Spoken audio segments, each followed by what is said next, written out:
Well, I'll tell you what we're going to do to make this easy. We're going to talk a little bit about pre-war Czechoslovakia, yeah. growing up in Czechoslovakia, Yes. right? We're going to talk a little bit about what happened. Tell me a little bit about, I know you're a camp survivor of several camps. Yeah, we went to, matter of fact, the first stop was before the Auschwitz territory, and one couple, you know what a couple is. Okay, so when he stopped me and he asked me the first thing, he said, "Do you want to live?" I said, "You must be smart or stupid." You know, I take it stupid, you know. I said, "What are you asking me a stupid question?" He said, "Answer me, yes or no." And I said, "Yes, sure, I want to live." So then he told me, the first thing you do is volunteer to get out of here. He said, "That's your life. Take it or leave it." Tell me a little bit about growing up in Czechoslovakia. In Czechoslovakia, I was 8 years old. She went to school since cheder. You know what a cheder is? Okay, then. Many people don't, even though Jewish, they don't know what a cheder is. And I come from a very Orthodox family. And I have the picture before the war started, and then when the war started. I had the family all together on one picture. I had a brother in the Russian army. He was a paratrooper. There was one arm in the Czechoslovakian army. One was in Yugoslavian partisan. There was 8 brothers and 3 sisters. So So you were one of 12. You were one of 12 children? no, 11. 8 brothers and 3 sisters. Okay. Okay. And naturally, my parents, that counted too, but they didn't go too far because they were close to 100 years old. So, didn't. Your parents were close to 100? And this was in what year? Do you recall? 1938. Okay. 1938. My oldest brother was born in 1911. Were you the youngest? The youngest was my, let me see now, was it a sister or was it a brother? I think it was a brother. No, that was, the youngest one was a brother. And the oldest one, my sister, she was born in 1912. Then one in 1913. Then after that, it just And you were born what year? 1924. 1924. So in 1939, you were 14? 15? That was 14 years old in 1939. No, 1939 would be only 11 years old. Maybe 24, You were born in 1924? yes. Okay. Okay. Tell me a little bit about what you recall in 1939. No, in 1939, till then I was working in a candy factory. I was 8 years old. Okay. And then they took us to the street and cleaned the street and the houses that the German army occupied. And we all cleared it, and they should live in there. And that time, we didn't think it was so bad. We heard, rumors about the ghettos. So my brother was taken to the It's okay. my brother was going to the service, taking it. And it was no service, I would call it, I don't know, you know, it was so long ago, and my memory, like I said, you can tell me something if I turn away. I don't know what did I say to you. That's okay. So, We were talking about the candy factory.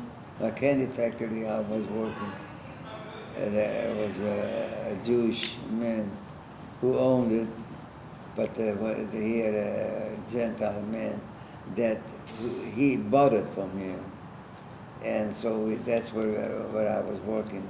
When the camp was created, ghettos, one day they called in everybody else is going to go live in one place. That's what they call the ghetto. Mm-hmm. So when it was all over,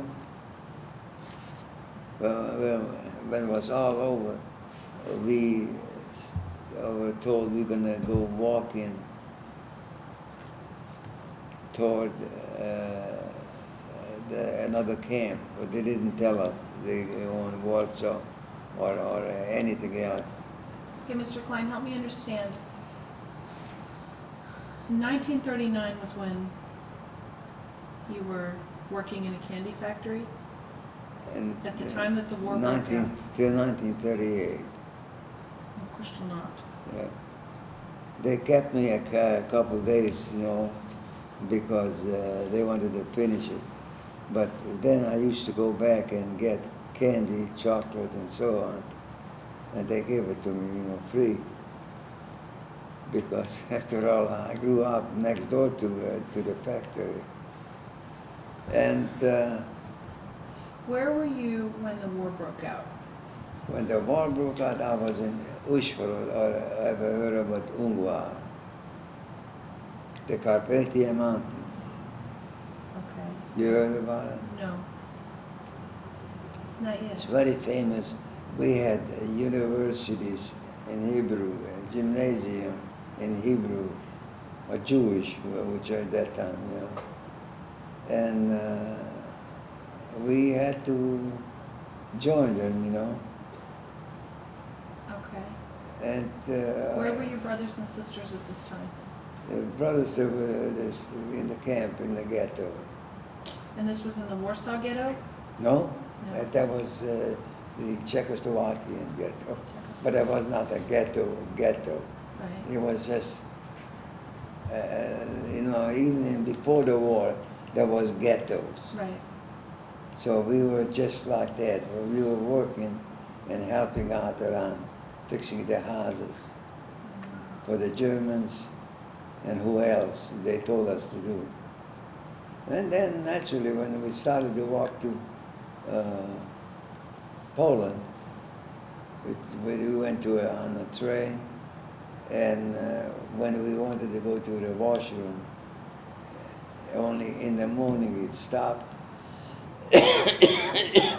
Excuse me. When in the morning they stopped, we entered the washroom on a field, you know, women or children or whatever it is. And at the same time, all the healthy ones took the dead bodies and threw it out from the car. Now, there was one thing bad about it. When you put your foot out, it was okay, but you couldn't put it back the same place. Because, you know, here in Tennessee, I can't think of the name of the camp, where they actually advertise your yeah, they did. Because they took me and asked for it, because I was already one time taking pictures and a story about my history, just like you said. But I don't know what happened. But they said it's so hard to think about it, because the beating, what you got, you know, the head was the first thing that it is, bayonet, and this is bayonet. But I never worried about it because, you know, I always figure they are just people. And I had a younger brother with me and a brother-in-law. You're going to die if you go into the camp, because everybody else who came in and was stationed in Auschwitz or Birkenau, and then from there we went to Krakow, and from Krakow went to Warsaw, back to Warsaw, and you know, all the camp, my mind is not like it used to be because of the all the operations that I had, and the memory is confusing, you know, back front or back, or is it today or tomorrow or yesterday? I mean, I can't tell. And that's why the university called me and wanted me to speak. And I told them, I said, I can't. And that's because of the operation and the, what do they call it? Put you to, what do they call that? Anesthetic. Put you to sleep. Anesthetic. Anesthetic, Yeah. yeah. You see, you know, I've been so many times and I didn't know what's what. But I tell people, you know, what it is. And then they said that that's what it created. And many people now I meet has the same problem, had the operation, anesthetic, and memory, or so many things.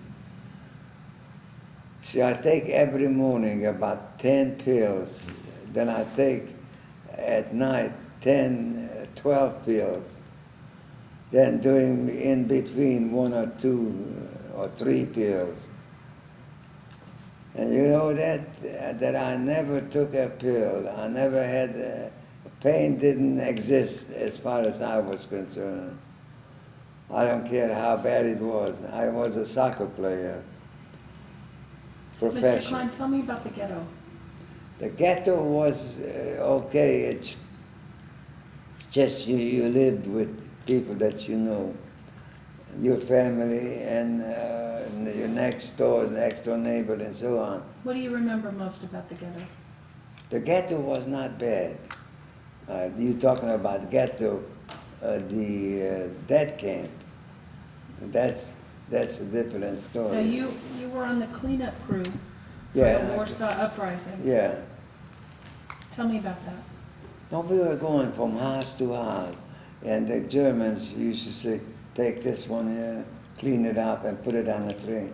They were taking it back to Germany. But as far as the camp that we were, they did not beat us so much when we went out to work. Like, for instance, in the morning, usually you get 3, 4 o'clock up and walk, I don't know how many kilometers, and the SS guard used to direct us where to go and what to do, and food, you were lucky if they were pushing the push cart, you know, and if you were in that position where they stopped and you were there, you had food. If you were tough luck,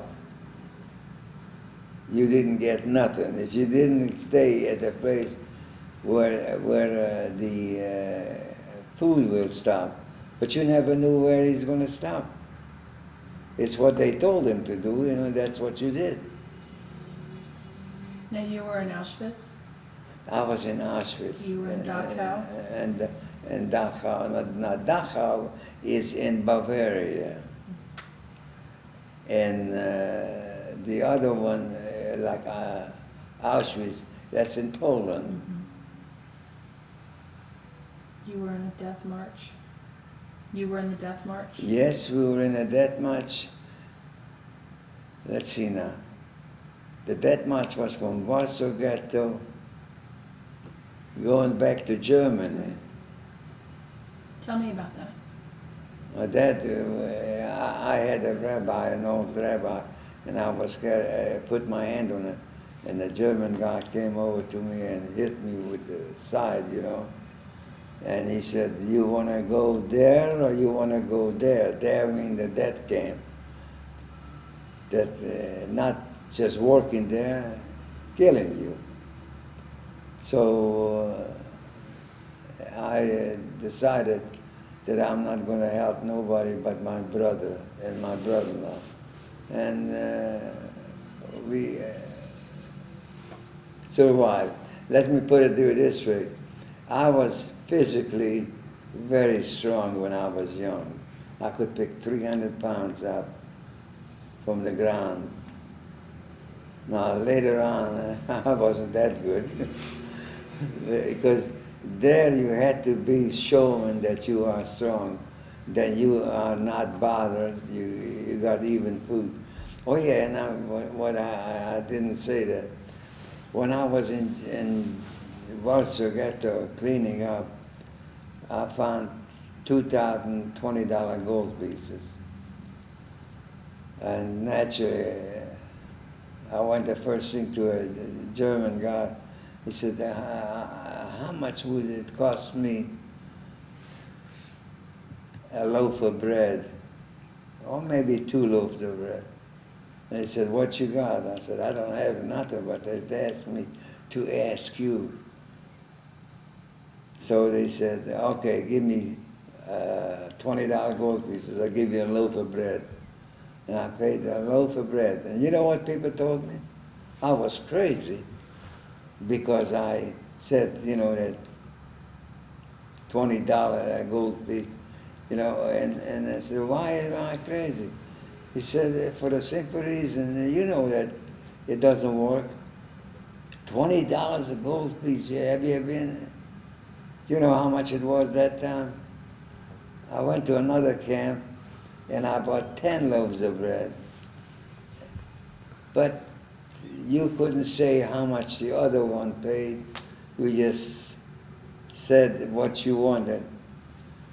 And when the Germans came in, they said, empty. All you had is the shirt that you brought from home and the pants, if you had a pants, or a piece of cloth. And naturally, the people in the camp didn't have it because they didn't work, all of us, in the same building, you know. But the Jewish people had a lot of money. How much was it? They had $200,000. But you know, they didn't take paper dollars. They couldn't do nothing with it. But gold pieces, that's credited for the simple reason they said gold pieces, you can always change it over to any kind of money or any kind of food. And Tell me about Auschwitz. now Auschwitz, I couldn't tell you that because they didn't take me in to the chimneys or the oven, but they showed us. Like for instance, when we got into the camp, it was the building.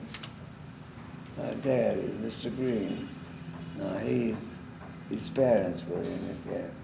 He was born outside the camp. How you doing? Pretty good. How you doing? You want him over here? No, it's okay. No, Make no, yourself comfortable. I'll be right with you. Get some water or coffee or anything. His parents were good friends of mine. Now they were in the camp. Tell me about liberation. The liberation was... You were in Auschwitz? I was in Germany that time. You were in Germany. First, we were made from Poland, Warsaw Ghetto, all the way to Germany. This was after the march. We after that march. And we had to just follow what they said. Like, for instance, a guard came over to me and told me to let the rabbi go. I didn't tell him he's a rabbi, you know, because maybe that would have been a first-class killing, you know. But anyway, that's what happened. We walked and we had water. Now they told us to go underwater, take a bath, you know, and so on. Now I was a good water, 3 minutes under the water, swimming and going down the road.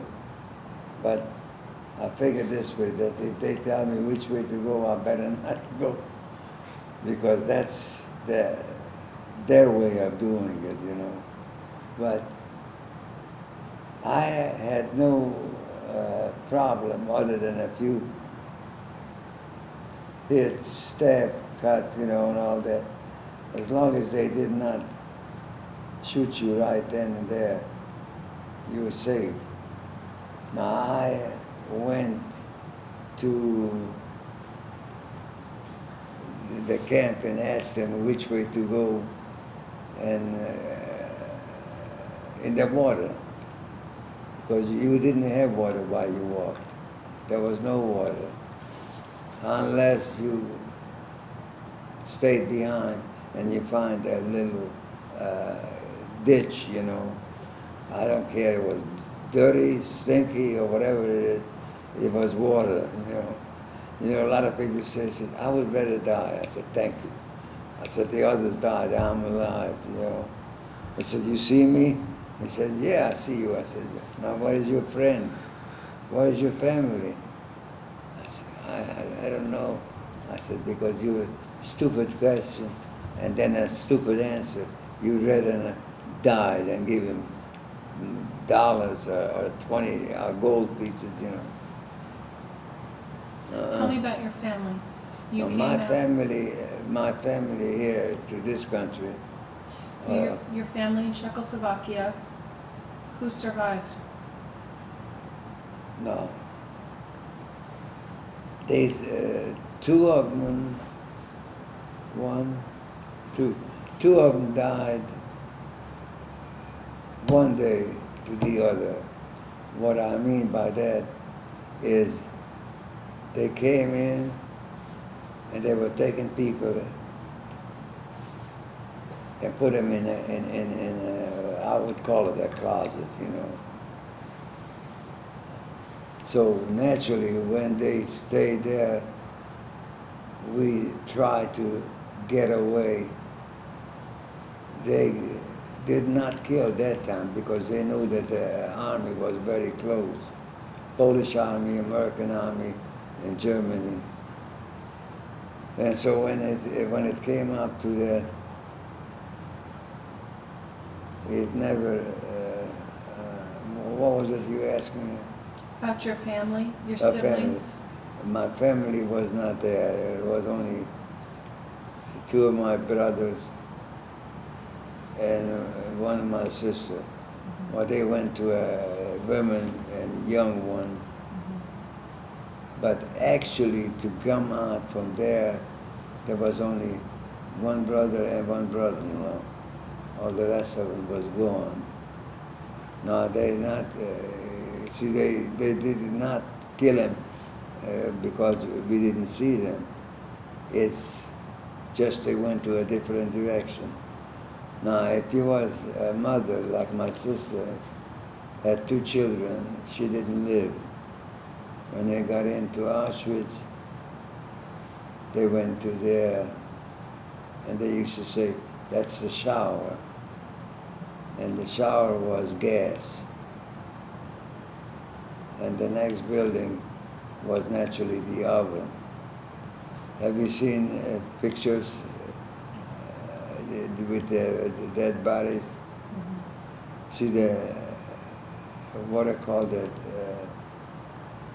on the street. Gutter?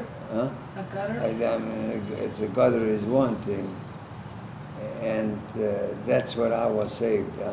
I got into the gutter, and I told my brother, when I got in, he said, you fall back the same way as I did, and then come and I'll wait for you. Was this after the march? Oh, yeah, that was before the march. Before the march? Yeah. So were you captured after? Were you found in the gutter? No, they didn't find. We just come out from there. We got into a farmer's house, and the farmer was very, very good. He gave us food, and we spoke good German, being so close to Germany, you know. So we spoke to them, and they said, wait, you know, and they went out and they brought some clothes and food. The food was what clothes didn't bother us. You know, people say, well, you're naked? I said, naked and half naked, you know. But it didn't bother me because when you're dead, you're dead. But we had a very, very good, what they call treatment from the farmer. And when he was telling us that the German army is already left, it's all controlled by the American army. I was liberated by a captain. He came over, and I didn't understand English. So, but he spoke a little German. And I speak Hungarian, I speak Polish, I speak Czech, Russian, you know. But I didn't speak their language, what they did. English was out of my reach. It's not that. Where did you go after liberation? Did you come to America, or did you go No. to a DP camp? Okay, now listen to this. This is where it starts. I still remember.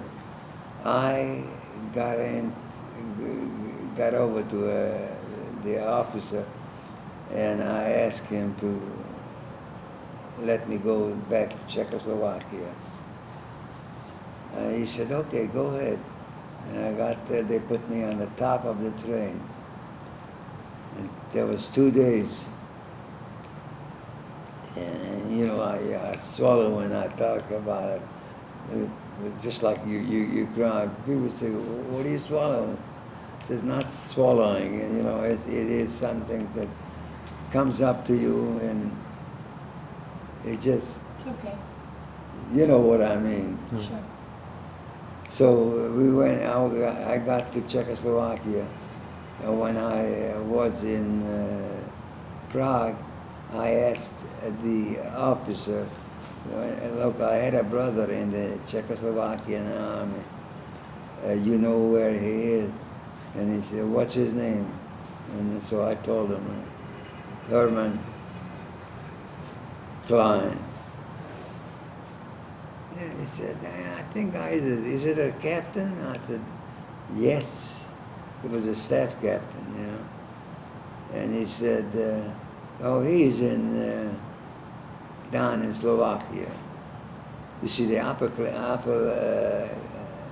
time place is Czech, and then there is Polish, and then further down Hungarian, and the sideways is the Czech. So we got on the train, and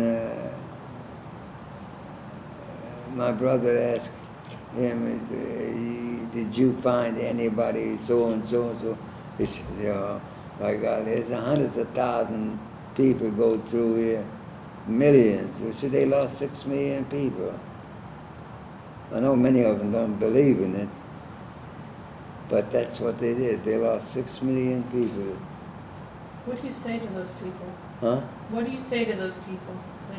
No, he said he didn't know that. But anyway, I said, let me go back to Uzhhorod, which is in Czech, you know, or Uzhgorod is in Russian, or if you're Hungarian, is Ungvar. Ungvar is very popular and very well known because, like I said, universities, Hebrew and Czech, and even Hungarian.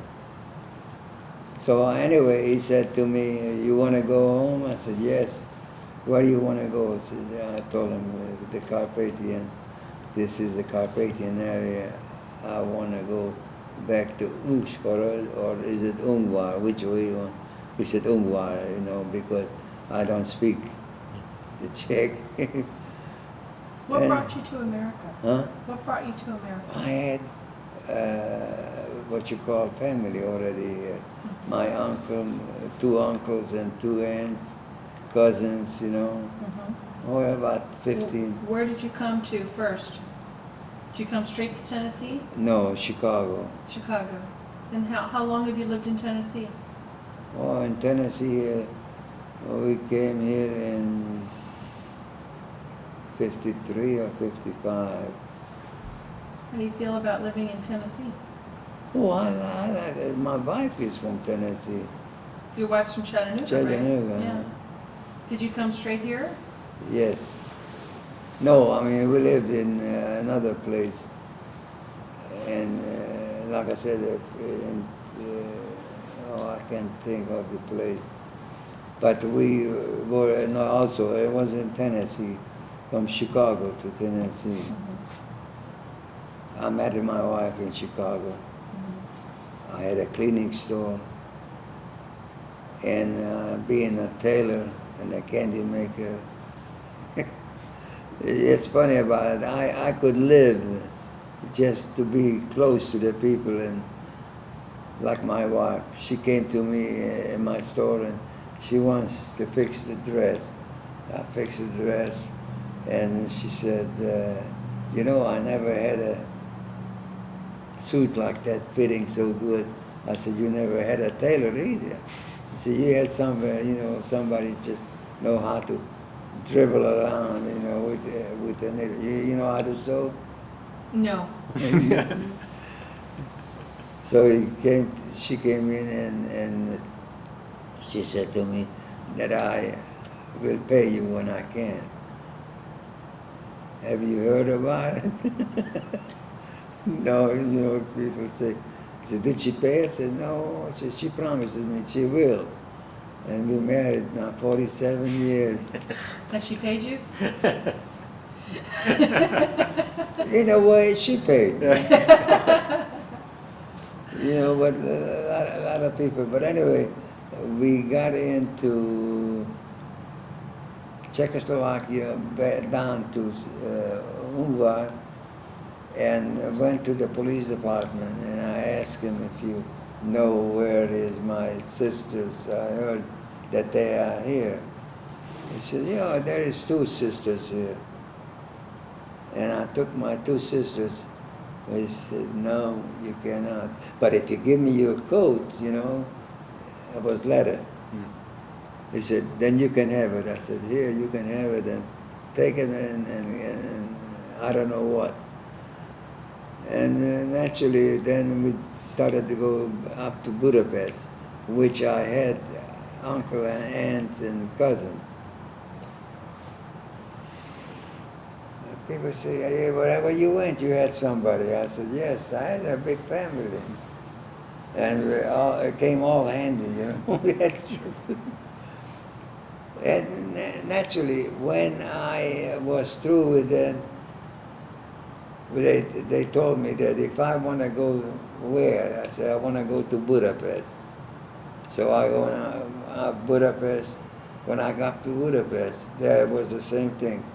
Give me a coat, give me this and give me that. The money is no use to ask because I just came from Poland, and I'm the same way as here, a stranger. I never forget. But still, always they wanted to give me my sisters back. But if I give whatever it is, I have whatever I had, coats, pants, leather, I gave it away. I had my brother, he had some too. And we gave it away, and we took my two sisters. And that's when my cousins from Hungary, you know, decided that they're going to go with us. But they didn't go. They just went to the border and stopped there. They said they're afraid to go. They don't know where to go, you know. I said, let's go to Germany. And we got to Germany. That was the displaced persons. You heard about it. Sure. And when we got to the border, they asked us where we want to go. I said, I don't know where, but I heard Dachau. So from before we got to Dachau, we had to Munich, you know. And so I sit down and I asked him, where can we go? He said, the only camp, you get everything that you need. Then we got clothes, we got food, we got an apartment, and then my other brothers were coming in, and my other sister coming in. And we stayed there till my brother, my younger brother, decided he wants to go to France. And he was so good, he liked it over there. I said, I don't care, France. I haven't got nobody there and I don't want to go there. So he signed up, and they took him and they put him on a boat to go to America. I think he was about 3 or 4 years ahead of me. When we come here, that was the greatest thing for us. And I was, you know, when I came to Tennessee, they asked for undertakers. And I told them that I know about it because I used to stay up with my father and be with the body, you know. But then I did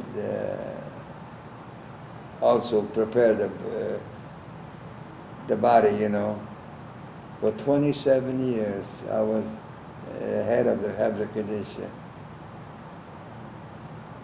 And then I was teaching other people about the Hebrew Kadisha. You know, a lot of people say, how come you were so young when they took you? How can you, you know, do all those things? I said, you see, you looking at him and I looking at him. There's the difference. And I was very religious. I'm still religious. I used to go to the shore, even though I was in business. 7 days. I went 7 days to shore.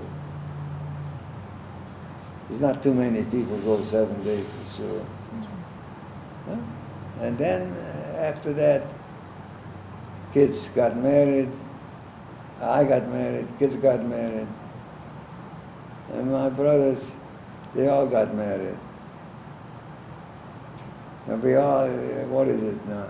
My sister-in-law died. She was 2-3 years ahead of me. See, I was a lover boy. Because I was single and I wasn't in a hurry. But then I decided I'm getting older. I got married. But you know, it's funny thing about it. I just talking about it, and I have to swallow the thought about it, whatever happened. And people say, well, how can you do that? You know, that doesn't bother you. I said, no, maybe it doesn't bother you. But I have a big family. There was 13 of us. My brother had 3 children. My sister had 2 children. My other brother had 2 children. You know, and the family was growing back. Now, family, cousin, all over there, close to 50. So, but I gave, whenever they asked me, I used to go out and speak for the organization.